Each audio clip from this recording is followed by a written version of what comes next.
Hello everyone, this is Amika Mahajan. Welcome to my channel. This video is focused on superposition principle.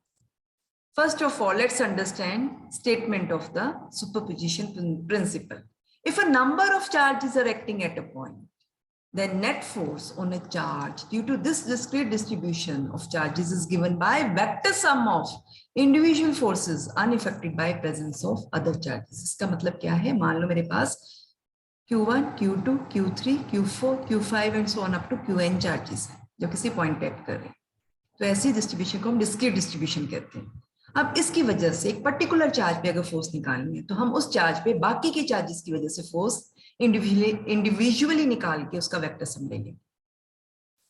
जरा इसको और ध्यान से समझें। अगर suppose this is the charge Q1 where I want to find the force due to other charges of the distribution, तो F1 पे जो फोर्स होगी it will be vector sum of force on 1 due to 2, force on 1 due to 3, force on 1 due to 4 and so on up to force on 1 due to n।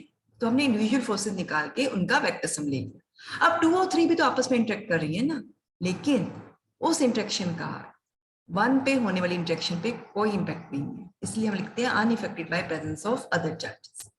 तो अगर हमें force on 1 due to 2 निकालना है, it will be 1/4 pi epsilon not magnitude of Q1 magnitude of Q2 upon अब 1 और 2 के बीच में जो डिस्प्लेसमेंट वेक्टर है वो r12 वेक्टर ले लिया, so it will be r12 vector bar cube in denominator, r12 vector in numerator. इसी तरह से force on 1 due to 3 will be 1/4 pi epsilon naught Q1 Q3 r13 vector bar cube in denominator, r13 vector in numerator and so on up to nth. Force on 1 due to nth charge, it will be 1/4 pi epsilon naught Q1 Qn r1n vector bar cube r1n vector in numerator, r1n vector bar cube in denominator। तो इस तरह से मेरे पास individual forces आ गए। I have calculated force on 1 due to other charges.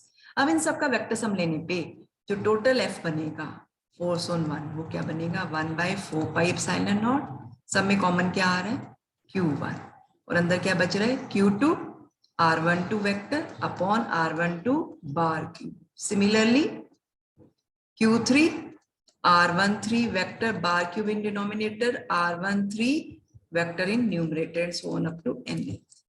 तो आप सभी टर्म्स में देखिए क्या कॉमन है, एक तो Q1 और एक 1/4 पाई एप्सिलॉन नॉट। तो मैंने क्या किया Q1 और 4 पाई एप्सिलॉन नॉट को 1/4 पाई एप्सिलॉन नॉट को कॉमन ले लिया। अब अंदर क्या बचता है Q2 एक बार Q3 and so on up to Qn। इस तरह से r12 r13 and so on up to r1n। अब अगर मैं इसको कॉम्पैक्ट फॉर्म में लिखूं तो मुझे समेशन लगाना पड़ेगा इस प्लस को रिप्रेजेंट करने के लिए, तो सिग्मा में लिखूंगी और दूसरा चार्ज वेरी कर रहा है, कभी 2 कभी 3 कभी 4, तो मैं इसको क्या ले लेती हूँ जनरल QI।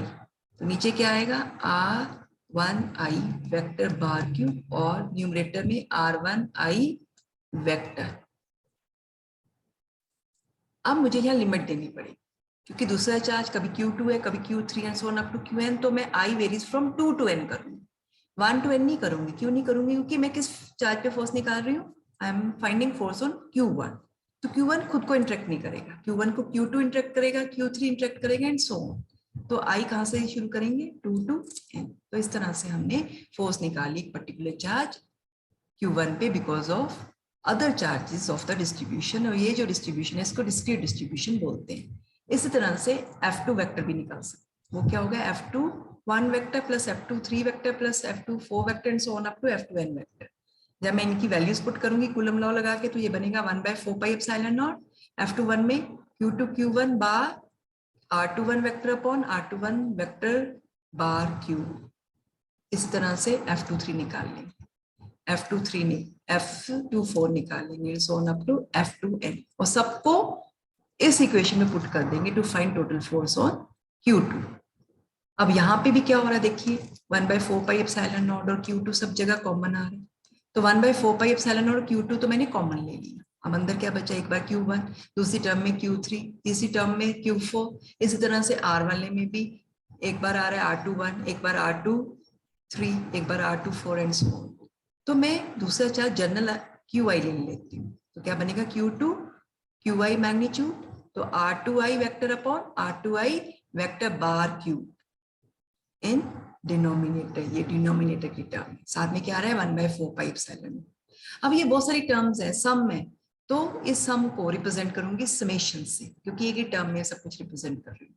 तो आई कहां से वेरी करेगा 1 to n, लेकिन ध्यान रखना है यहाँ आई इक्वल टू 2 नहीं है। क्यों नहीं है? Because I am finding force on Q2। तो Q2 खुद को इंटरेक्ट नहीं करेगा, Q2 को Q3 इंटरेक्ट करेगा, Q4 इंटरेक्ट करेगा, Q1 भी इंटरेक्ट करेगा। तो मैंने आई क्या ले लिया, I varies from 1 to n but I is not equal to 2, ये साथ में कंडीशन ली। इस तरह से हम सुपरपोजिशन प्रिंसिपल लगा के बाकी की चार्जेस की वजह से एक पर्टिकुलर चार्ज पे फोर्स निकाल सकते हैं। Now in discrete distribution of charge, जब मैं किसी एक चार्ज पे बाकी के दो चार्जेस की वजह से मान लो फोर्स निकाल रही हूँ, तो 1 पे 2 की वजह से F12 वेक्टर, 1 पे Q3 की वजह से F13 वेक्टर, तो इन दोनों का जो रिजल्टेंट लेना है वो मुझे, यानी वेक्टर सम लेना है, वो parallelogram law of vector addition से लेना। सो what we have to keep in mind that electrostatics is basically a consequence of Coulomb law and the superposition principle. Thanks for watching this video. Like, share, subscribe my channel.